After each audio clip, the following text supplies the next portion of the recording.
MCOM Advanced Financial Management Part 2 Semester 4 under Mumbai University. We have seen in Part 1 कि sensitive analysis क्या है, बराबर? Sensitivity analysis क्यों किया जाता है? Objectives. The main objective of sensitivity analysis is to find out the most sensitive factor which impacts on NPV. तो कौन सी चीजें हैं जो NPV को फर्क करती है? The following steps are involved in sensitivity analysis. Identify all those variables which influence NPV or IRR. Define the quantitative relationship among the variables. Analyze the impact of the changes in each of the variables on NPV or IRR and ascertain the sensitivity of each factor. क्या क्या करना है अपने को, बराबर? Sensitivity of cash outflow क्या होगा?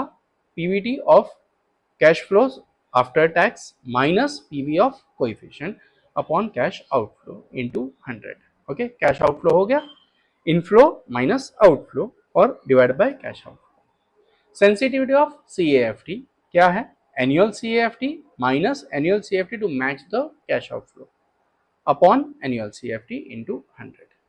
Sensitivity of payback period हमने देखा कि कितने सालों में पैसा वसूल होता है, बराबर? तो पूरी लाइफ माइनस कितने सालों में वसूल होता है डिवाइड बाय पूरी life into 100.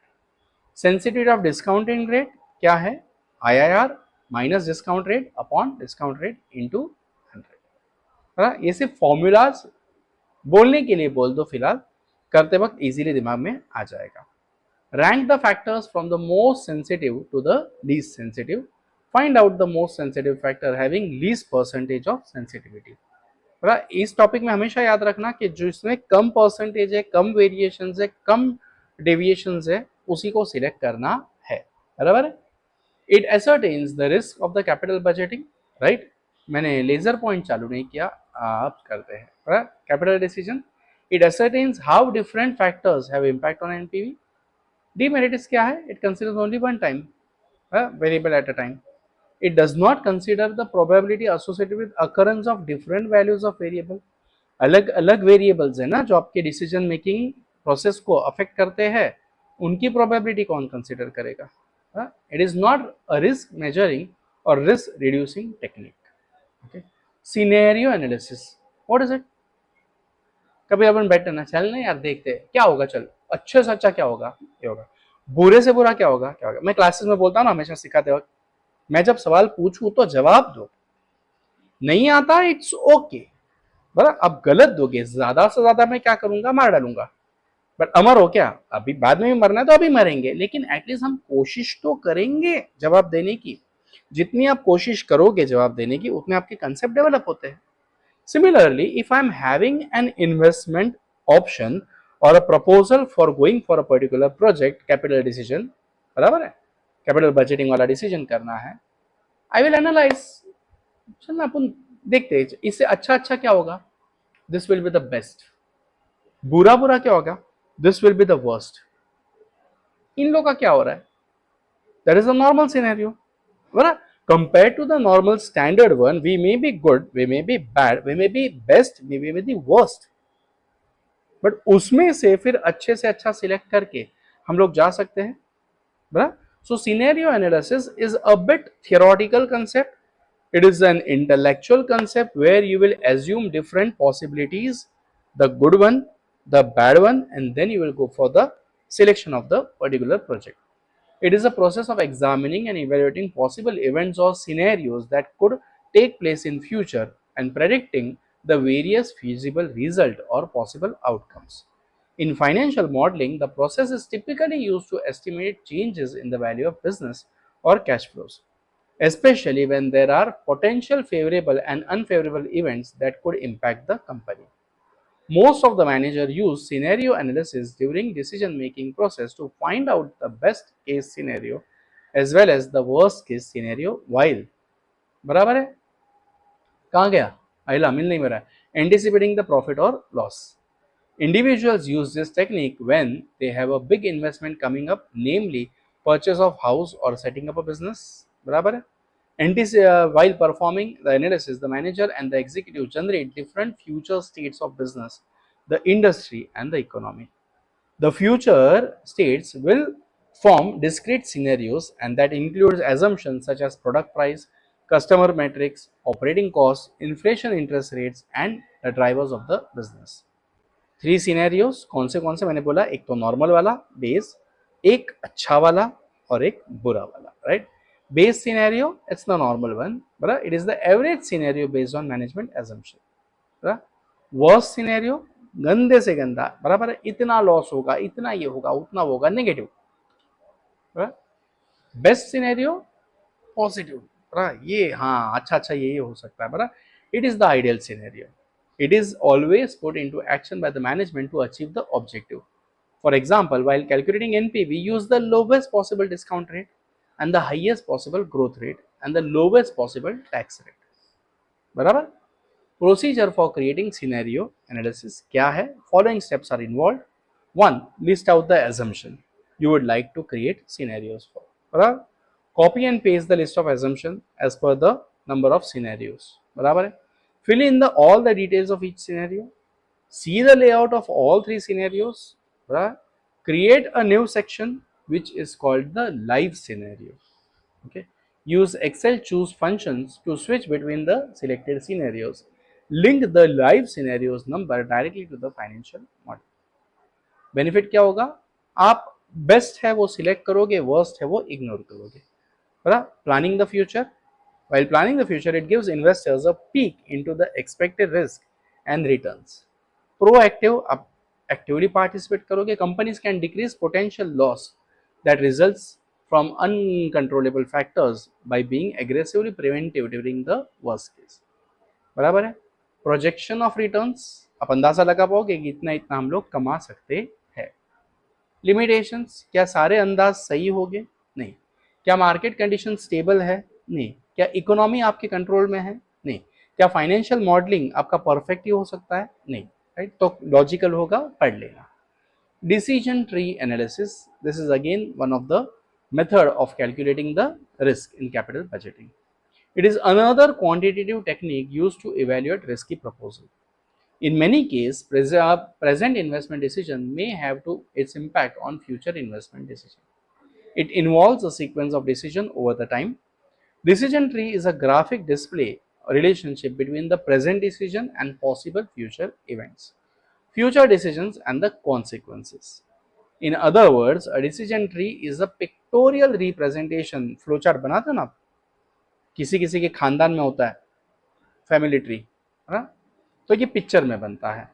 Pictorial representation tree form which indicates the magnitude of probability and interrelationship of all possible outcomes. Under decision tree approach, it is possible to see a large number of decisions arising out of main decision. A chain of subdivisions shows various alternatives which enables a manager to make a choice of the best alternative. This is known as decision tree because just a several branches come out of the main trunk. The same way, major decisions bring out number of sub-decisions. बराबर है? Each one of them has several alternatives. In a tree, all the branches are never uniform in terms of leaves and flowers of them. Alternative business decision also carry different possibilities and profit or losses. जो आपने सोचा है वो वैसे ही होगा क्या? नहीं, अलग अलग फाटे फूटेंगे. आपण म्हणतो ना की फाटे फुटले ना, हे नाही झालं. I was planning for a plastic bag, अच्छा वाला, लेकिन नहीं, प्लास्टिक मेरे पार्टनर को नहीं पसंद, तो हम लोग ने पेपर बैग सिलेक्ट किया. बट पेपर बैग में ना फट जाता था, तो हम लोग ने क्या किया पता है, हम लोग ने ब्लेंडेड चूज किया. थोड़ा सा महंगा पड़ता है, जो ऑर्गेनिक मटेरियल से बना, लेकिन वो प्लास्टिक, वो मतलब थैली मजबूत भी है, प्लास्टिक के जैसी डिग्रेड ना होने वाली भी नहीं है, और पेपर के जैसी तुरंत फटने वाली भी नहीं है. महंगा पड़ा, लेकिन हम दोनों का डिसीजन उसमें एडजस्ट हुआ, right. So you are seeing various options. जो आपने सोचा था उसमें अलग अलग अलग अलग अलग ब्रांचेस निकलती जाती है. जैसे हर पत्ता एक जैसा नहीं है, हर ब्रांच एक जैसी नहीं है, वैसे बिजनेस में भी कुछ डिसीजंस में ब्रांचेस छूटती है और वो आपको एक्सेप्ट करनी पड़ती है. प्रोसीजर क्या है? Following other steps. Calculate joint probability of various alternatives. Calculate NPV. Calculate expected NPV by adding the product NPV of each alternative. Calculate standard deviation. Compute coefficient of variations. Merit और demerit normal सा है, पढ़ लेना. Monte Carlo simulation, simulation आप उस situation में रहकर सोचते हो कि क्या क्या हो सकता है. It is a method that uses repeated random sampling to generate multiple scenarios, allowing you to analyze and understand the behavior of a system. It involves the following: identify the problem, define the problem, create mathematical model, generate random inputs, बराबर, decide cumulative probability distribution, select the set of random numbers, construct a numerical model, set up the course of action, test the model, collect the data, run the simulation. Okay, analyse the result, result अगर अच्छे आ रहे हैं ठीक है, बुरे आ रहे हैं नहीं नहीं नहीं, ये ऑप्शन नहीं करना, इसमें कुछ ये चेंजेस लाओ, बराबर. Make changes in the model if required, return the rerun the solution to the test new solution and validate. अगर सक्सेस रिजल्ट अपने एक्सपेक्टेशन के हिसाब से है, यही सिस्टम लागू करेंगे.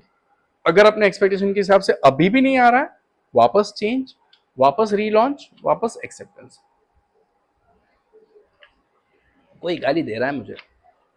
Applications, the model is applicable in the following areas. क्या क्या है? रिस्क एनालिसिस में, बराबर है, प्राइसिंग में, इंजीनियरिंग में, ऑप्टिमाइजेशन में, अच्छे से अच्छा बेस्ट यूटिलाइजेशन होना चाहिए, तो अपने को ये मेथड्स फॉलो करनी चाहिए.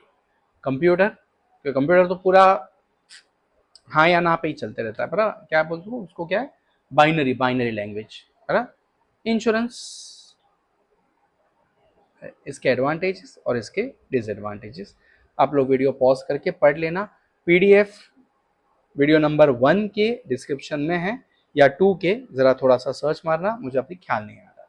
ओके, पूरी पीडीएफ आपको मिल जाएगी, जिसमें से ये वीडियोस बने हैं वो ओरिजिनल पीडीएफ मिल जाएगी. Done. Computation of incremental contribution and computation of incremental depreciation, incremental salvage value and computation of incremental cash flow. तो कैश फ्लो कैसे ढूंढते हम लोग ने ऑलरेडी देखा है, बराबर है. Important points to be remembered in replacement decision. अगर मुझे एक मशीनरी निकाल के नया मशीनरी डालना है, तो consultation fees to study the problem, क्या इसका आउटपुट कुछ भी निकलने वाला है? अगर निकला तो भी वो मशीनरी के या आपके प्रोजेक्ट के कॉस्ट को ऐड करने वाला है क्या? कंसल्टेशन है, बराबर. तो it is a sunk cost. Fix overheads allocated, fix overhead आप प्रोजेक्ट लाओ या ना लाओ वो तो पे करने ही पड़े हैं, तो does it connect the project? No, it should be ignored, क्योंकि रेलेवेंट ही नहीं है, बराबर. Book value of existing machine, अब अभी जो मशीन है उसका आने वाले प्रोजेक्ट के साथ कोई लेन देन है क्या? नहीं, इग्नोर, बराबर है. Should be ignored as it is not relevant. Loss on sale of existing machine, अभी ये मशीन बेचूंगा तो मुझे आने वाली इन्वेस्टमेंट पे फर्क पड़ने वाला है उसका? ना, हाँ, लेकिन बेचा तो मेरा इनफ्लो होने वाला है. ये टैक्स सेविंग, हाँ, ये इनफ्लो होने वाला है, बट इनफ्लो एग्जिस्टिंग मशीन का आने वाले मशीन के साथ, न्यू मशीन के साथ कोई लेन देन नहीं है. Market value of existing machine, yes, इतना मेरा पैसा जाने वाला है, it should be treated as cash inflow, outflow actually. In market value is more than the exchange value offered, बराबर. Than exchange value offered by the supplier of new machine, अगर वो exchange value ज्यादा आ रही है तो अच्छी बात है, बराबर है, अपने को इन्फ्लो ही गिना जाएगा. Expense of disposal and dismantling existing machine, तो इतना पैसा जाएगा. Release of working capital on sale of existing machine, ये भी मेरा आउटफ्लो ही जाएगा. Cost of new machine, outflow में ही जाने वाला है. कॉस्ट ऑफ ट्रेनिंग, आउटफ्लो में ही जाने वाला है. Requirement of working capital of new machine, ये भी आउटफ्लो में ही जाने वाला है, बराबर. Retrenchment compensation paid, outflow. Saving on tax retrenchment compensation, inflow. Saving है, पैसा बचेगा, इनफ्लो होगा. NPV of replacement received then is equal to total PV of incremental cash inflow minus total PV of outflow. I guess कि अब ये सारी जो methods है वो क्लियर हो गई और ख़त्म भी हो गई होगी.